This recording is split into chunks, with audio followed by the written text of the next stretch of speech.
व औलादिहिल मासूमीन हुज्जतुल्लाह। अल्लाहुम्मा इय्याका नअबुदु व इय्याका नस्तईन। अस्सलातु वस्सलाम बित्तहिय्यति वल इकराम अला अशरफिल अंबिया वल मुरसलीन व औलादिहि तय्यबीन ताहिरीन अल मासूमीन व लअनल्लाहु तआला अला अअदाइहिम अजमईन व मुनकर फ़ज़ाइलिहिम व विलायतिहिम व मुसाइब। अम्मा बअद फ़क़द क़ाला हक़ सुब्हानहु तआला फ़ी किताबिहिल मजीद व फ़ुरक़ानिल हमीद व हुवा अस्दक़ुस सादिक़ीन व क़ौलुहुल हक़। बिस्मिल्लाहिर रहमानिर रहीम। सुम्मा औरसनल किताबल्लज़ीना अस्तफ़ैना मिन इबादिना। इबादत में शमूलियत फरमाएं। दरूद सारे साहबान मिल के बाबा से बुलंद करो।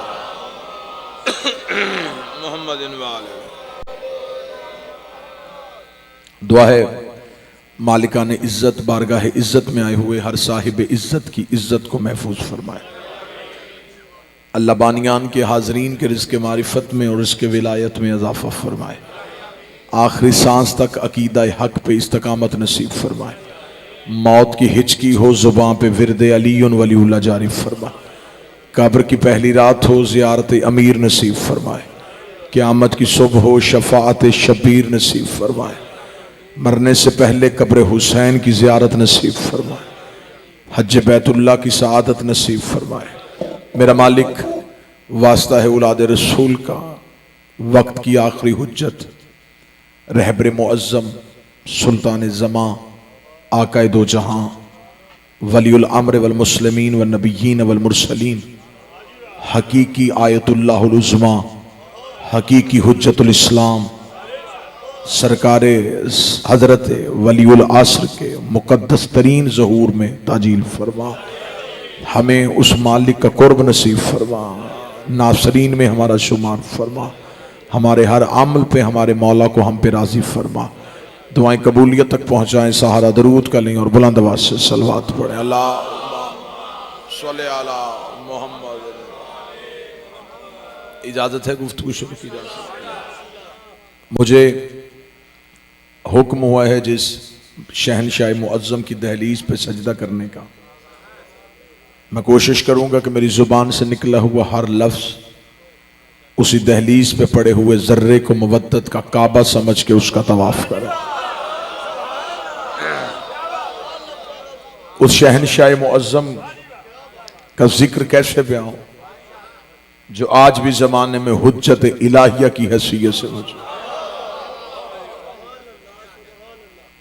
उस मालिक की तारीफ व तौसीफ कैसे बयां हो जिसकी हैबत अली जैसी, हुस्न हसन जैसा, करीमी हुसैन जैसी, इबादत सज्जाद जैसी, हिल्म बाकर जैसा, सिद्क जाफर जैसा, गज़ब काज़म जैसा, अता रज़ा जैसी, मोहब्बत तकी जैसी, नकावत नकी जैसी, हैबत अस्करी जैसी, गैबत अल्लाह जैसी। बिस्मिल्लाह। ए आले बिस्मिल्लाह।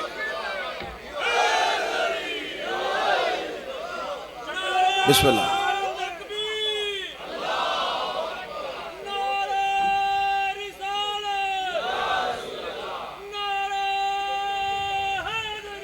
यार अरब के गुजारों में, कुरान के 30 पारों में नारे यार बिस्मिल्लाह। उस शहनशाह मुअज़्ज़म का जिक्र इंसान से बयान कैसे जो आज भी हुज्जत इलाहिया की हैसियत से मौजूद। ये अल्लाह का आखिरी बकिया है। इस बादशाह का एक इस्म है बकियतुल्लाह, अल्लाह का बकाया, अल्लाह का बकिया। बकिया की वजाहत मैं ऐसे कर दूं कि बंदा किसी से कोई बहस करते करते आखिर में थक के अपनी जेब पे हाथ डाल के कहता है मेरे पास इसके बाद बकाया कुछ भी नहीं। जिसके बाद कुछ भी ना रहे उसे बकिया कहते हैं। जो हाथ अभी भी तायीद के लिए नहीं उठा, अल्लाह ने इस नूर को इंसानियत को दे के कहा हदायत लेनी हो तो ले लेना, इसके बाद मेरे पास भी कुछ नहीं है।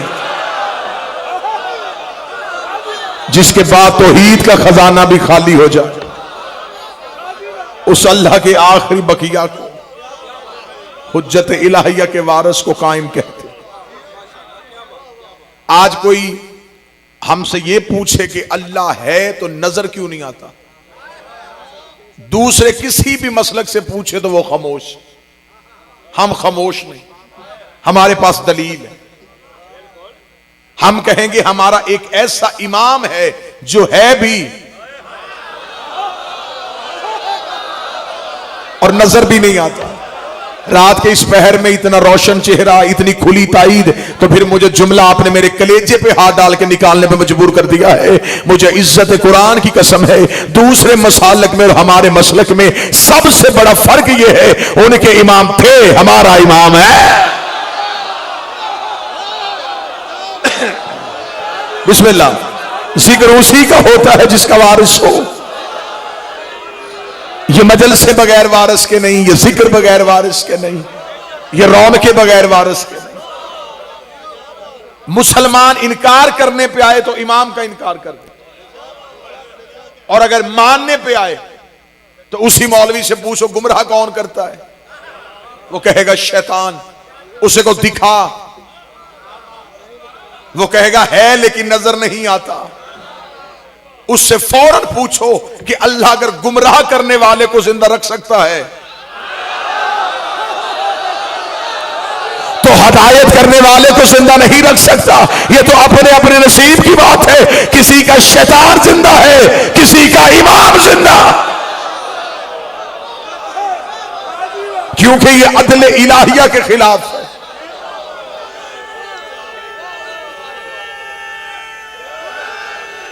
ये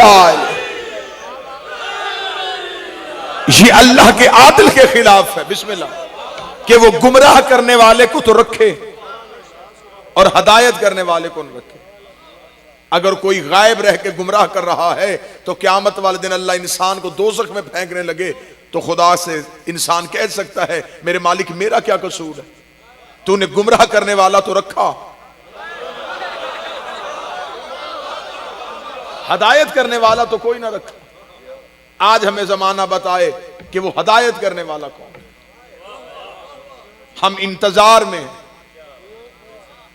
आज जमाना परेशान है कि हालात कैसे ठीक होंगे, उनके पास आस कोई नहीं। हमारे पास अल्लाह की दी हुई आखिरी तसल्ली को कायम कहते हैं। हम उसी इंतजार में बैठे हैं। इंतजार में सांसें भी इबादत होती हैं। एक बंदे ने मासूम से आके पूछा था, मौला एक सवाल ने सारी रात नहीं सोने दिया। इमाम ने फरमाया पूछ। उसे कहा मौला हजरत ईसा से लेके खातमुन नबीयीन तक जो दरमियान में फासला है, इतने अरसे में जितने लोग मरे थे वो जन्नत में जाएंगे या जहन्नम में जाएंगे? क्योंकि ज़ाहरी तौर पे कोई नबी नहीं था, तो जब हदायत करने वाला ही कोई नहीं था तो फिर उनका वारिस कौन बनेगा? इमाम मुस्कुरा के फरमाया ईसा इब्ने मरियम जाते हुए ऐलान करके गए थे, मुबश्शिर रसूलन याती मिन बाद इस्मुहु अहमद, मैं बशारत देता हूं मेरे बाद एक आएगा जिसका इस्म अहमद होगा। जो अहमद के इंतजार में मरे वो जन्नत में जाएंगे।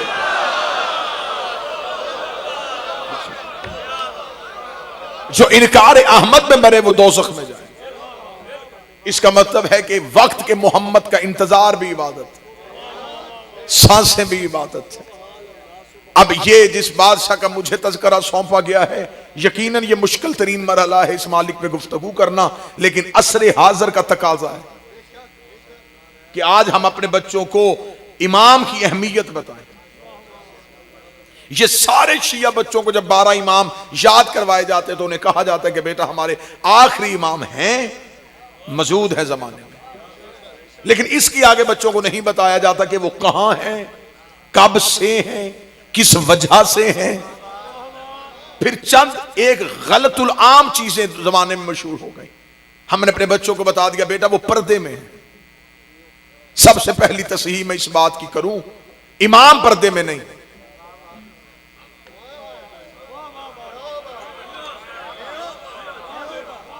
इमाम को हमसे छुपने की क्या जरूरत है? इमाम पर्दे में नहीं है। अगर इमाम मखलूक से छुपा होता तो इंसान मरने के फौरन बाद इमाम को ना देखता। उसके मरने के बाद जब उसने पहली ज़ियारत इमाम की तो इमाम ज़ाहिर नहीं हुए, इंसान के पर्दे पीछे हुए। इमाम मौजूद हैं, जमाने में हैं, और इनका कभी भी अपने वक्त की हुज्जत को जमानों में तलाश नहीं हम कर सकते, क्योंकि जमाने की 3 किस्में हैं, माजी, हाल, मुस्तकबिल। ये तीनों किस्मों में नहीं। अगर इन्हें माजी में ढूंढेंगे तो इसका मतलब ये हाल में नहीं, इन्हें हाल में देखेंगे तो इसका मतलब ये मुस्तकबिल में नहीं, ये जमाने की किसी किस्म में है ही नहीं। इसलिए कि अगर ये जमाने में होते तो ये इमाम जमाना ना होते। जो बोल सके वो जहमत फरमा। इमाम कहते हैं जो आगे चले, ये इमाम जमाना है, जमाना इनके पीछे, ये जमाने के पीछे नहीं। अब मैं जगाने के लिए एक सत्र कह देता हूं कि बंदे ने, अबू बसीर उसका नाम था, उसने इमाम सादिक से आगे सवाल किया। उसने कहा मौला जब भी कोई मसला आता है हम आपकी बारगाह में आते हैं, आपसे सवाल करते हैं, आप जवाब दे देते हैं, लेकिन आप ही कहते हैं कि हमारा एक वक्त का एक बेटा आएगा जो एक तुलानी क़यामत के बाद जमाने में जाहिर होगा। तो मौला उस दौर के शिया मसला किससे पूछेंगे? मौला उस दौर के शिया रहनुमाई किससे लेंगे जिस दौर में से आप में कोई नहीं होगा? इमाम ने कहा जाहिल न बन, वो कौन सा दौर होता है जब हम नहीं होते? वो कोई भी दौर नहीं है जब हम। अब जो गलती हुई हमारे शिया मकतबा से, बच्चों को इमाम से पीछे हटा के खुद तक रखा गया। इमाम गैबत में है, हम इमाम के बाद वारिस हैं, आप दीन हमसे दरियाफ्त करें। तो अगर हमने इमाम के बाद गैर मासूम ही की नियाबत को मानना है तो फिर हमने खिलाफत को क्यों नहीं माना? ये बातें हैं जो मिंबर से बयान करनी चाहिए। ये बातें हैं जो लोगों को तलख और कड़वी लगती हैं, जिसकी वजह से लोगों को अपने कारोबार बंद होने का खदशा है। मैं मिंबर की तकद्दुस की कसम खा के कहता हूं, लोग हमें गाली कहें, नुसैरी कहें, हम ना अली को अल्लाह कहते हैं, हम अल्लाह की वहदानियत के कायल हैं, रसूल की रिसालत के कायल हैं, आइमा की इमामत के कायल हैं। तुम हमें इमाम तक पहुंचाओ, मैं तेरी जूती को सर पे रखूंगा। हमें इमाम तक पहुंचाया जाए। मैं मिंबर पे कोई भी चीज आपके सामने पढ़ूं, आप मुझसे पूछ सकते हैं किस इमाम ने कहा। अगर मैं कहूं कि किसी इमाम का फरमान नहीं, मेरा ख्याल है, तो ख्याल सबसे पहले इब्लीस ने किया था। बहुत मुश्किल है आज के दौर में इतने बड़े निजाम के साथ टक्कर लेनी, लेकिन चले कोई ना कोई तो यहां सुराख करे। एक कतरा होता है जो पत्थर में भी सुराख कर देता है।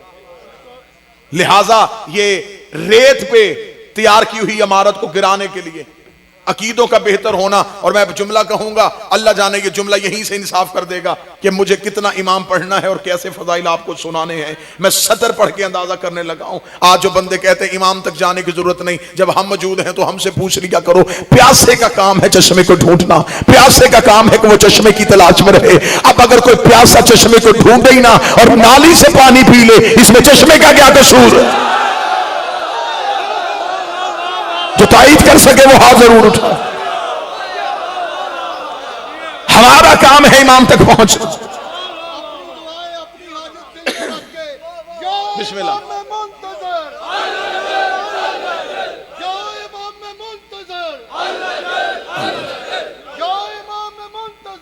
अल्लाह चल या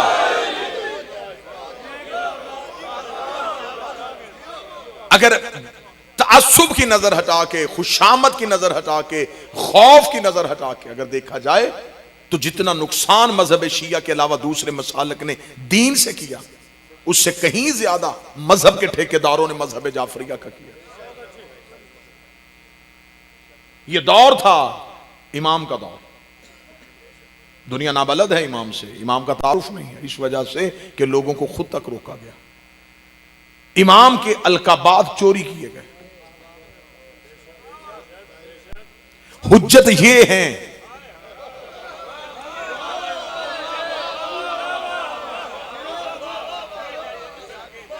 ये है अल्लाह की हुज्जतें।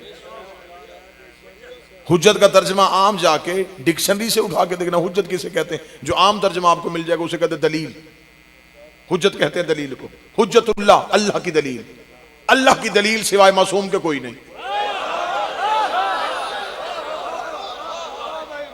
ये अल्लाह की दलील है, अल्लाह दावा है, ये दलील है। इनसे पता चलता है कि वो है।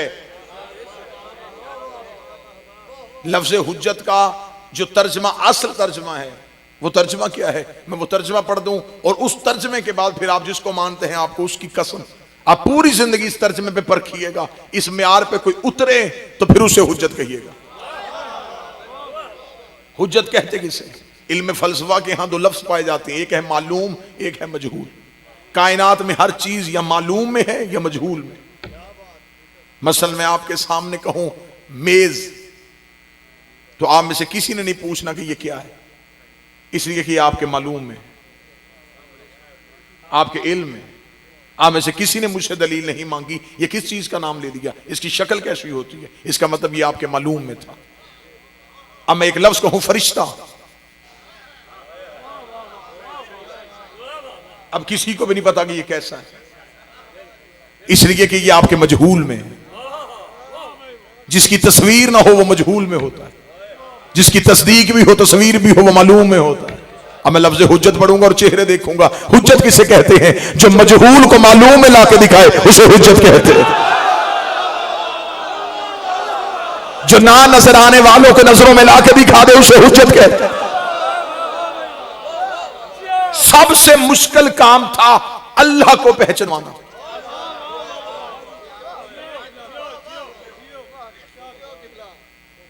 अपने आप को भी रखना है और उसकी वहदानियत को भी मनवाना है।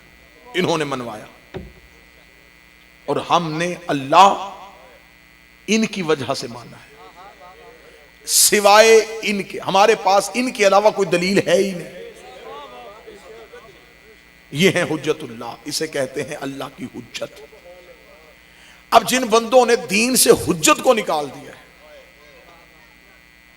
जो कहते हैं कि मजहब में सिर्फ अल्लाह चाहिए, कुरान चाहिए, अमाल चाहिए, हुज्जत की अहमियत नहीं। फिर अब मैं मजमे को जगाने के लिए जुमला कहता हूं, हुज्जत का सबसे पहला इनकार इब्लीस ने किया था। उसने अल्लाह का इनकार नहीं किया था। उसने ये नहीं कहा था कि नमाज नहीं होनी चाहिए, उसने नहीं कहा था कि सजदा नहीं होना चाहिए। नहीं, इब्लीस कल भी या अल्लाह मदद का कायल था, आज भी है। उसने अल्लाह की वहदानियत का इनकार नहीं किया। उसने ये नहीं कहा तुझे सजदा नहीं होगा, उसने कहा इससे सजदा नहीं करूंगा। खुदा ने कहा उठा नमाजें, निकल दरबार से, तेरी तो नमाजें ही लानत में बदल गई, तेरे तो सजदे ही लानत में बदल गए। मेरे मालिक तुझे सजदे कर रहा है, तुझे वहदहू ला शरीक मान रहा है, तूने इतने बड़े नमाजी को इतनी जल्दी लानती क्यों बना दिया? फरमाइए नमाजें रख के मैंने क्या करनी थी? इसने हुज्जत का इनकार कर दिया है। मेरे मालिक चल हुज्जत को छोड़, तुझे तो मान रहा है। खुदा का अगर आज इसे माफ कर देता तो कल को बड़े बड़े माफ करने पड़ जाते, क्योंकि हुज्जत भी पहली थी, मुनकर भी पहला था, हुज्जत भी पहली थी, इनकार करने वाला भी पहला था। खुदा ने लानती बना के दुनिया को बता दिया, जब मैं शफीउल्लाह का मुनकर बर्दाश्त नहीं करता तो अली वलीउल्लाह का मुनकर बर्दाश्त, जब मैं पहली हुज्जत के मुनकर को माफ नहीं करता।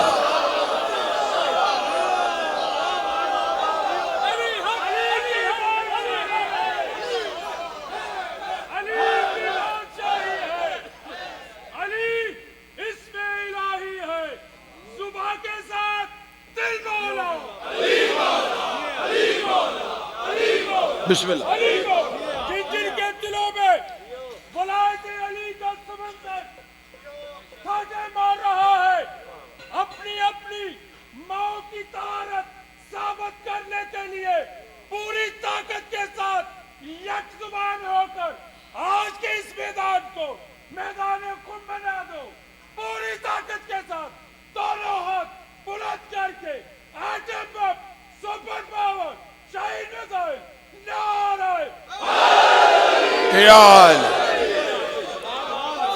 इनकार हुज्जत की वजह से कोई बंदा गलत फहमी में न रहे कि मैं अल्लाह को सजदे करके राजी कर लूं। दीन से हुज्जत निकल जाए तो दीन दीन नहीं रहता। अब मुझे जुमला भी पढ़ना है और जुमला पढ़ने के फौरन बाद चेहरे भी पढ़ने हैं। इबादत से अली निकल जाए तो बुत परस्ती रह जाती है। अगर हाथ उठ गए तो मैं अगला जुमला ताईद के लिए कह देता हूं।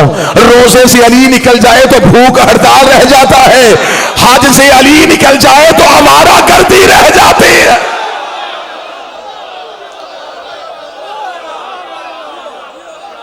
इबादत की रूह है हुज्जत। कबूलियत अमाल होगी तो हुज्जत की वजह से।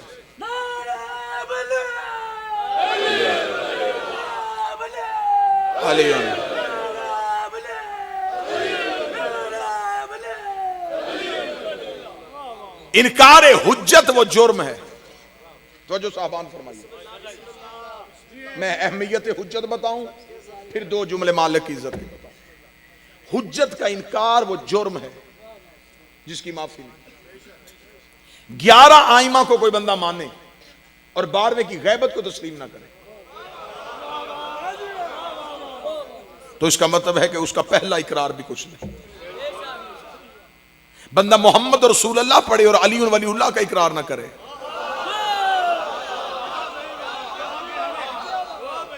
बंदा पढ़े मोहम्मद रसूल अल्लाह और ला इलाहा इल्लल्लाह का इकरार ना करे, इसका मतलब है कि हुज्जत वो है जो इधर बंदों से जुड़ी हो उधर अल्लाह से जुड़ी हो। इनकार हुज्जत की वजह से खुदा माफ नहीं करता। अबलीस का सिर्फ कसूर यह था कि उसने हुज्जत का इनकार किया, खुदा ने लानती बना दी। नूह की बीवी, नूह का बेटा अल्लाह के इनकार की वजह से नहीं मारे गए। अगर इनकार परवरदिगार की वजह से मारे जाते तो नूह के घर में मर जाते। नूह के घर के अंदर रह के इन्होंने अल्लाह का इनकार किया, लेकिन जब हुज्जत का इनकार किया खुदा ने बेटा भी न बख्शा। पहाड़ पे खड़ा था, खुदा ने अजाब का पानी वहां पहुंचाया। डूबते हुए बेटे को देख के नूह ने कहा था मेरे परवरदिगार रहम की अपील करना चाहता हूं। आखिर बेटा है, फरमाया कश्ती चला, मैंने शजरे से निकाल दिया है।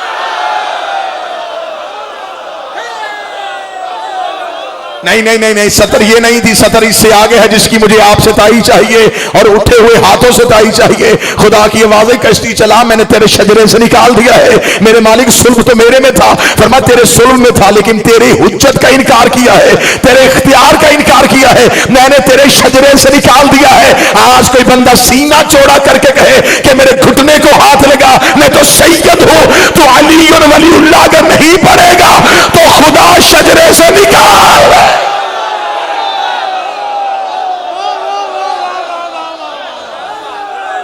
निकल जाएगा उस शजरे से।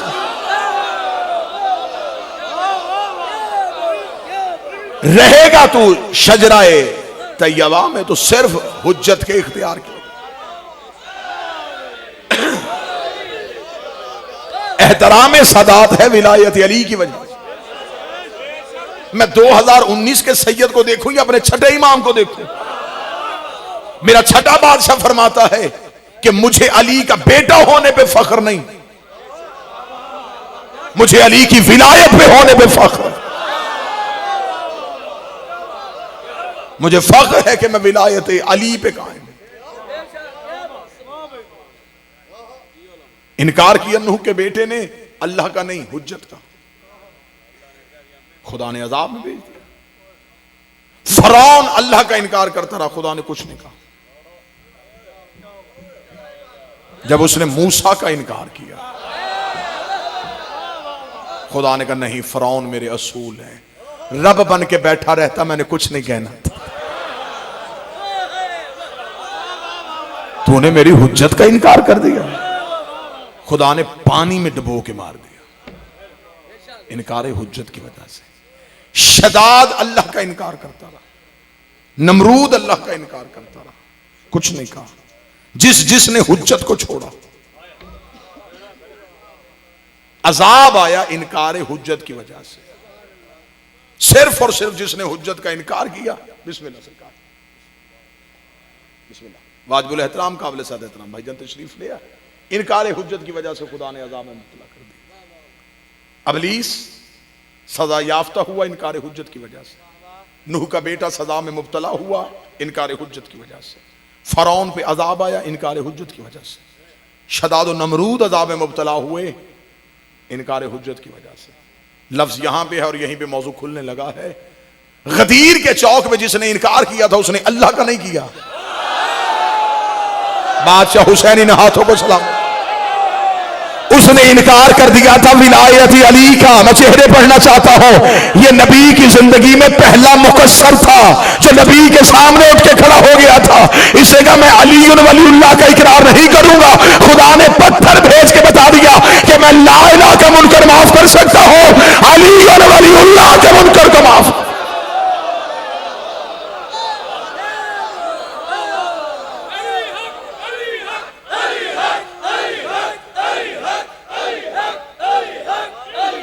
बिस्मिल्लाह।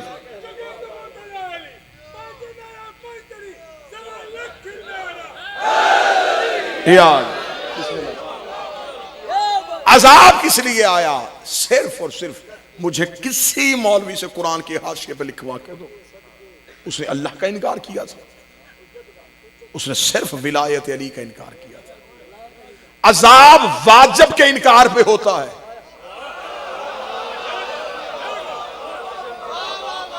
मुस्तहब के इनकार पे नहीं होता। अगर होता अली वलीउल्लाह मुस्तहब,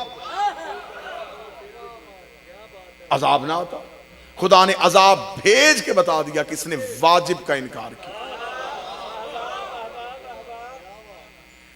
जिसने पहली हुज्जत का इनकार किया वो भी अजाब है।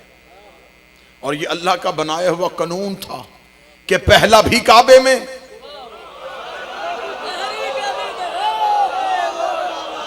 आखिरी भी काबे में। पहला काबे के अंदर, आखिरी काबे की छत पे। जमींदार तबका है, गंदम की कटाई करीब है, जमींदार गंदम का एक दाना जमीन में दफन करता है, उसी से पौधा, उसी से कॉम्पल, उसी से सिट्टा। जब वो सिट्टे को खोलता तो फिर वही दाना।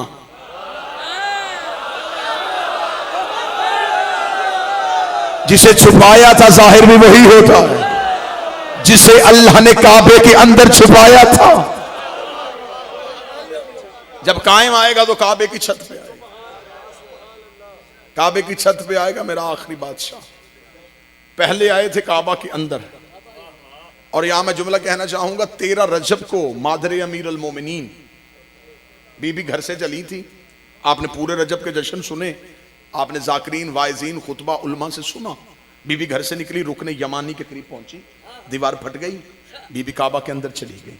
13 रजब बीबी काबा में रही, 14 रजब बीबी काबा में रही, 15 रजब बीबी काबा में रही, 16 रजब तक बीबी काबा में तौहीद की मेहमान रही। मुझे किसी फटी से फटी किताब से साबित करो इन 3 दिन 3 रातों में एक दिन भी हजरत इमरान ज़ौजा को ढूंढने के लिए निकले, एक दिन भी रसूल अपनी अम्मा को ढूंढने निकले हो। रसूल भी घर में रहे, हजरत इमरान भी घर में रहे। बीबी छुप छुपा के तो नहीं आई थी। मक्के वालों ने देखा था कि ये अल्लाह का मुकद्दस घर, क्योंकि काबे की बैरूनी दीवारों पे लात, मनात और उज्जा थे। बीबी चली गई काबा के अंदर। लात को पूछने वाले आए, वो अपने पुत्र लात से पूछते थे कि अबू तालिब की ज़ौजा आई थी, कहां गई। मनात वाले मनात से पूछते थे, उज्जा वाले उज्जा से पूछते थे, मक्के वाले एक दूसरे से पूछते थे। आखिर मक्के वाले 15 रजब को हजरत इमरान के घर चले गए, दरवाजे पे दस्तक दे के कहा, ए मतवल्ली के काबा, तुझे फिक्र ही नहीं है, 2 दिन हो गए तेरी ज़ौजा उस घर के अंदर गई है और अभी तक बाहर नहीं आई। हजरत इमरान ने दरवाजा बंद करके कहा, मेजबान जाने और मेहमान जाने। हजरत अबू तालिब मतवज्जे ना हुए। मक्के वालों ने कहा, ये क्या राज है, हमें इस राज से पर्दा उठाना है, ये हाशमियों का क्या राज है। आखिर मक्के के सरदार इकट्ठे हुए, इकट्ठे हो गए। उन्होंने कहा, आओ अल्लाह के घर जाके पता करें कि अबू तालिब की ज़ौजा कहां है। सरदार मक्का के सारे इकट्ठे हुए। इन्होंने आके अल्लाह के दरवाजे पे खड़े हुए, इन्होंने खुदा के दरवाजे की कुंडी को थामा, इन्होंने अल्लाह के दरवाजे पे दस्तक दी, अल्लाह के दरवाजे पे दस्तक दी, अल्लाह के दरवाजे पे दस्तक दी, अल्लाह के दरवाजे पे दस्तक दी, अल्लाह के दरवाजे पे दस्तक दी। इधर अल्लाह के दरवाजे पे दस्तक का शोर हुआ। ये पहली दस्तक थी जो तौहीद के दरवाजे पे हुई है। आवाज़ परवरदिगार आई, अली की बाप से उठिए, दरवाजे को खोलिए। बीबी का बुलाया दीवार से था, वापस दरवाजे से क्यों भेज रहा है। आवाज आई, शोर नहीं सुन रही, लोग मेरे दरवाजे पे दस्तक दे रहे हैं। दस्तक जब जीत आए तो अंदर से घर वाले दरवाजा खोलते हैं। दरवाजा खोल, इन्हें अली दिखा ताकि मैं बंदों को बता दूं, जब अल्लाह के दरवाजे पे दस्तक दी जाए, अंदर से जली नहीं आता, अंदर से अली आता। जब अल्लाह के दरवाजे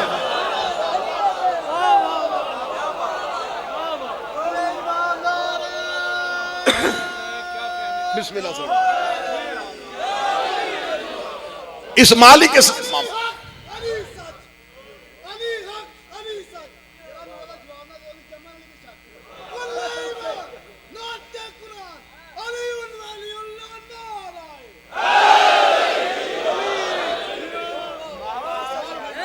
ज़हूर कायम के हम करीब हैं।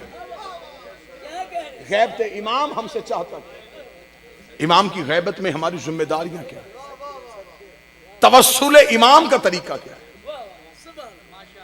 आज का शिया इमाम से राबता कैसे कर सकता? शौक की वजह से नहीं होगा, इश्क की वजह से होगा। ये सब मानते हैं हमारे इमाम मौजूद हैं, जाहिर हैं, जमाने में हैं, और इमाम ने अपने मकामात के बारे में भी बताया हुआ है कि मैं कब कहां होता हूं। एक शख्स ने तौकी में इमाम से पूछा था, मौला आपसे मुलाकात कैसे मुमकिन है? इमाम ने फरमाया, हम मिलते हैं, तुम हमें पहचानते नहीं।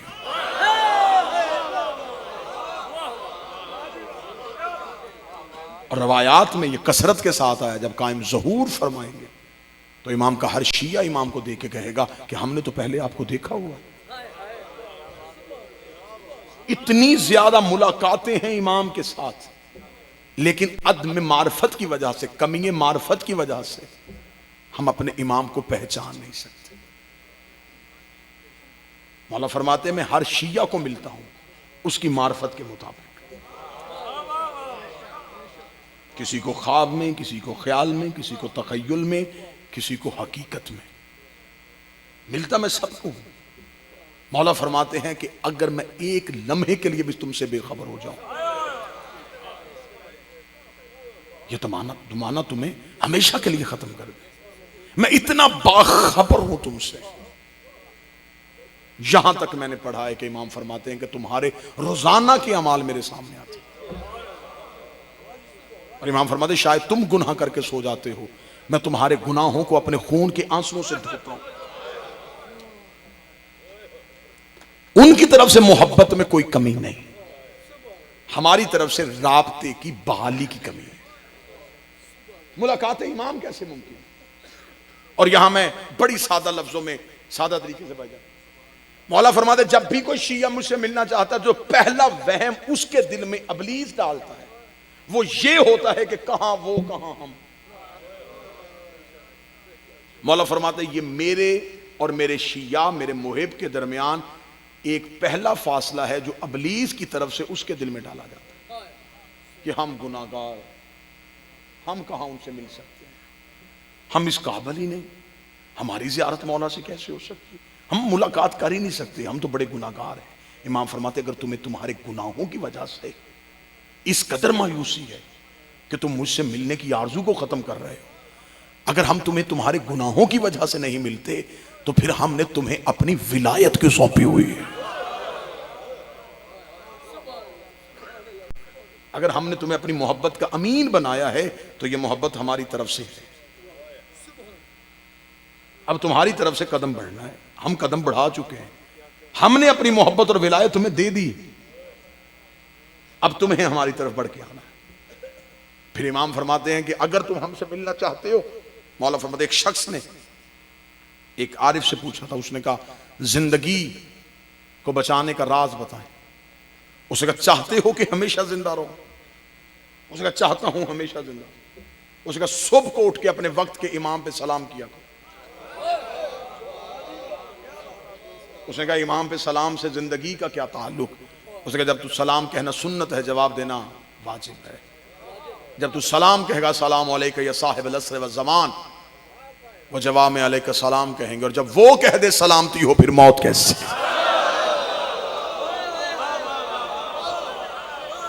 जब उनकी जुबान से निकल आए कि सलामती, फिर मौत। घबराहट तब आती है जब हमारी तरफ से राब्ते की कमी मुमकिन होती है। मुलाकात भी है इमाम से, इमाम मिलते भी हैं, हर किसी से मिलते हैं, सिर्फ और सिर्फ इमाम चाहते हैं कि इश्क पैदा किया जाए, वो जज्बा पैदा किया जाए। एक चीज ने और मायूसी मेरी कौम में पैदा कर दी कि 313 इमाम के लश्कर में होंगे, तो हम तो 313 में हो नहीं सकते, इतने इतने जय्यद लोग बैठे हुए हैं, उनके होते हुए हमारी कहां नंबर आ सकता है। 313 मेरे मौला के लश्कर के कमांडर हैं। लश्कर मौला का लाखों में है, ये 313 जो हैं ये वो हैं जो सिपा सलार हैं मेरे मौला के। इनमें से 4 नबी हैं जो सिपा सलार हैं, इनमें माल के अस्तर भी हैं, इनमें हजरत अबुल फजल अब्बास भी हैं। ये कायम के लश्कर के सिपाही हैं। हजरत अबुल फजल अब्बास कायम के लश्कर के सिपाहियों में से। फिर मुझे जुमला कहने की इजाजत दीजिए, जो हुसैन का सिपा सलार हो वो कायम का सिपाही होता है। एक शख्स ने सवाल किया था और वो सवाल मौला से ये था, उसने कहा मौला अगर खून हुसैन का बदला वक्त के इमाम आखिरी इमाम ने लेना है तो ये बदला जनाब सैयदुल साजिदीन को लेना चाहिए था, अमीर मुख्तार ने क्यों लिया? हुज्जत के होते हुए गैर मासूम ने खून हुसैन का बदला क्यों लिया? फरमाया बदला खून हुसैन अभी बाकी है, वो है मुंतकमुल्लाह के नाम पे, मेरे 12वें पे। उसने कहा मौला सज्जाद ने बदला क्यों ना लिया, ये 12वें की सूरत में क्यों है? जितना खूबसूरत जवाब इमाम ने दिया। इमाम ने फरमाया अगर मौला सज्जाद बदला लेते तो सिर्फ उस दौर के यजीदियों से लेते,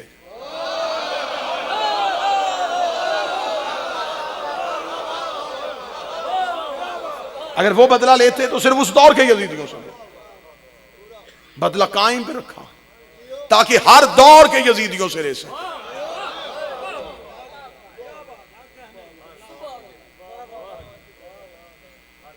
फिर जब आएंगे और मुअज्जन होगा मेरे कायम का हजरत ईसा,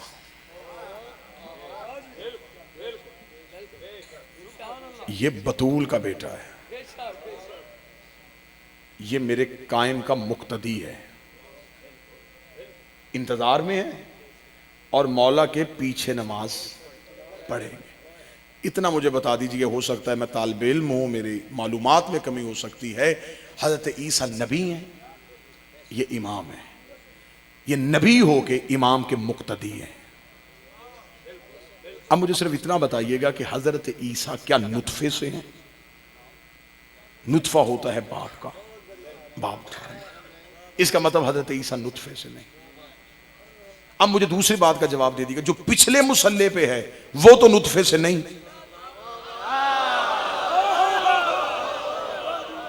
और जो अगले मुसल्ले पे है ये हमारी तरह आया है। फिर इसका मतलब मानना पड़ेगा पीछे आमर है, आगे ओलेल आमर है। हर शिया अपने घर में इमाम की सदा को सुनेगा। इमाम फरमाते वो जैसी जुबान समझता होगा हवा उसे उसके जुबान में पैगाम पहुंचाएगी। इमाम साइंस की तरक्कियां बिल्कुल खत्म हो जाएंगी, रुक जाएंगी, जमाना बिल्कुल अपनी हरकत को छोड़ देगा, बिल्कुल वैसे ही जैसे मेराज में रसूल गए तो जमाने ने हरकत को छोड़ दिया था। नब्जों पे हाथ रखा जाएगा और इससे बेहतर जो सबसे अगला जो मजमून इससे बेहतर है वो काश मिंबर से पढ़ा जाए, वो रज्जत का मजमून। क्या रज्जत क्या है? जब पलटेगा जमाना, जब कायम की शाही होगी, जब सादात के घर आबाद होंगे, फिर उस वक्त इमाम के लश्कर की हालत क्या होगी। मेरा मालिक हमें कायम के नासरीन में से शुमार फरमाए। आज के दौर का सबसे बड़ा वजीफा है कायम का ज़हूर मांगना। इमाम फरमाते हैं कि अगर तुम मेरे आने से पहले मर गए लेकिन तुमने मेरा ज़हूर मांगा तो मैं वादा करता हूं मैं तुम्हें लेने तुम्हारी कब्र पे आऊंगा और आके कब्र पे कहूंगा कि उठ, तो मेरा ज़हूर मांगा करता। वाजिबुल एहतराम भाई तशरीफ ले आए।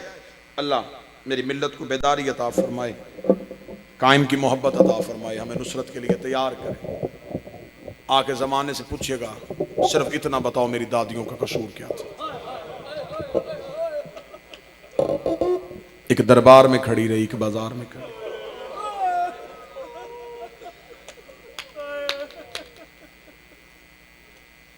बदला ज़हरा कायम के जिम्मे है।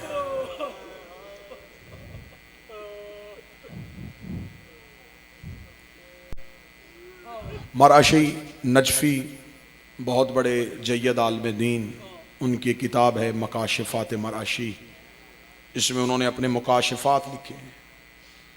उसमें उन्होंने लिखा कि जब मेरी कायम से मुलाकात हुई, जहाँ उन्होंने मौला इमाम ज़मान से मुलाकात का तज़किरा किया है, उसमें उन्होंने लिखा, उन्होंने जब मेरी कायम से मुलाकात हुई तो मैंने देखा कि मौला की आंखों में खून के आंसू। मराशी नजफी कहते हैं कि मैंने रो के कहा, मौला ये तो मैंने रवायात में पढ़ा है कि आप करबला वालों को याद करके रोते हैं। मराशी कहते हैं कि मैंने मकाशफे में देखा कि इमाम ने अपनी मुट्ठी को खोला, मुट्ठी को खुलना था या इमाम के आंसू और तेज हुए। मराशी कहते हैं कि मैंने जल्दी से मुट्ठी में देखा क्या है, तो 3 लोहे की मेखें थी जो इमाम के हाथ में। मराशी कहते हैं मैं मुकाशफे में समझ ना सका, मैंने रो के कहा, मौला ये कौन सी मेखें हैं? इमाम का आंखों का लहू तेज हुआ। फिर मैं, ये वही मेखें हैं जिन्होंने मेरी दादी का पहलू जख्मी किया। आज भी जिसका सबसे ज्यादा दर्द है वो है दादी का जख्मी पहलू। आ मेरा मौला आगे जमाने से पूछे, बताओ दादियों का कसूर क्या था? एक बाजार में खड़ी रही, एक दरबार में खड़ी रही। रात आधी के करीब हो चुकी, बस ज्यादा से ज्यादा 3 नहीं तो 4 मिनट पढ़ूं। उजड़ के आई हैं अली की बेटियां मदीने वापस। बेटियां पे के घर में आए तो शरीफ बेटियां बाप को दर्द नहीं बताती, भाइयों को तकलीफें नहीं बताती। जख्मी तो बड़ी थी ना अली की बेटी। करबला में कब्र हुसैन पे गई थी तो चुप रही थी, कब्र अब्बास पे गई थी तो चुप रही थी।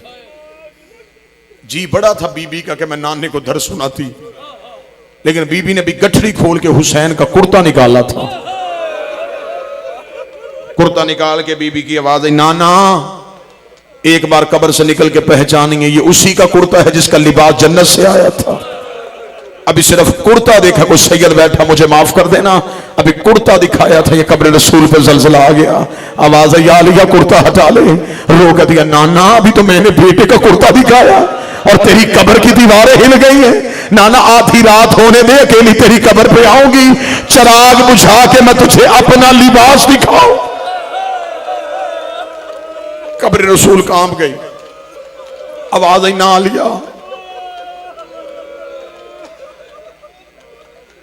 भाई का कुर्ता उठाया, रोती हुई हसन की कब्र पे आ गई।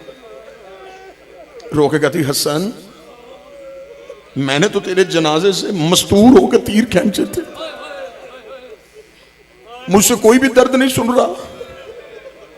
हसन तुझे दर्द सुनाऊं? कब्र हसन हिल गई। आवाज आई, आलिया मुझे दर्द ना सुनाना। सैयद बैठे हो, आखिरी सदर पढ़ने लगा, माफ कर देना। कब्र हसन से उठी, सामने मां की कच्ची कब्र पे नजर पड़ी, रो के गिर के कहती है, मैंने सबके सुने, कोई मेरे भी तो सुनो। मैंने हर किसी के दर्द सुने, मैंने बाबे की पट्टियां बांधी, मैंने अम्मा तेरे पहलू पे पट्टियां बांधी, मैंने हसन के जनाजे से तीर खींचे, मैंने हुसैन का सजदा देखा। अम्मा मैंने सबके दर्द सुने, कोई मेरे भी तो दर्द सुने। कब्र ज़हरा से आवाज आई, मैं तेरे दर्द सुनने के लिए तैयार हो। आलिया रो के कहती, अम्मा फिर बर्दाश्त करेगी, मैं दर्द सुनाऊं? आवाज आई, हाँ ज़ैनब आगाज कर, मैं तेरे दर्द सुनती हूँ। बीबी रो के कहती, अम्मा याद होगा 28 रजब को मैं तन्हा आपकी कब्र पे आई थी, मैंने वादा किया था अम्मा तू ना घबराना, मेरा मेरा कुछ बचे ना बचे, मैं तेरी नस्ल बचा के आऊंगी। हाँ आलिया, मुझे तेरा वादा याद है, रोक कदी तेरी बेटी ने वादा पूरा कर दिया। उठ कब्र से उठ के देख, सजाद भी ले आई हो, बाकर भी ले आई हो। अम्मा ना मेरा ऑन आया है, ना मेरा मोहम्मद आया है। अम्मा मेरी नस्ल करबला में रह गई, अम्मा मैं तेरी नस्ल बचा के आ गई। कब्र सैयदा से आवाज आई, आलिया तेरा शुक्रिया, सैयद मुझे माफ कर देना। बीबी रो के दी, अम्मा इस तरह तो सुन कि तेरी नस्ल बचाने के लिए मुझे कीमत क्या देनी पड़ी है। आवाज आई, आलिया सुना। रोक गई जब हुसैन घोड़े की जीन से गिर गया, खेमों को आग लग गई थी। अम्मा मैं जले हुए खेमे का पहरा दे रही थी। अम्मा मैंने गोद में सकीना को उठाया था। अम्मा 300 कातल हाथों में नेज़े लेके तेरे सजाद को कत्ल करने के लिए खेमों की तरफ दौड़ा। अम्मा मैंने 300 कातलों को आते देखा। अम्मा मैंने सकीना गरम रेत में सुलाई। अम्मा मैं जल्दी से तेज चलती हुई जलते हुए खेमों में गई। अम्मा मैंने सजाद को पोश में उठाया, मैं सजाद को पोश में उठा के बाहर निकली। 300 कातलों ने मेरे गिर्द घेरा बांधा। अम्मा मेरे सर पे चादर कोई नहीं थी, मेरी पूंछ में सजाद था। अम्मा मुझे तेरे जख्मी पहलू की कसम, कोई दाएं से नेजा उठाता, मैं सजाद बचा के अपना दाया पहलू आगे कर देती। कोई बाएं से नेजा उठाता, मैं बाया पहलू आगे कर देती। अम्मा सजाद बच गया, मेरा सर जख्मी, मेरे बाजू जख्मी, मेरे पहलू जख्मी। अल्लाह अल्लाह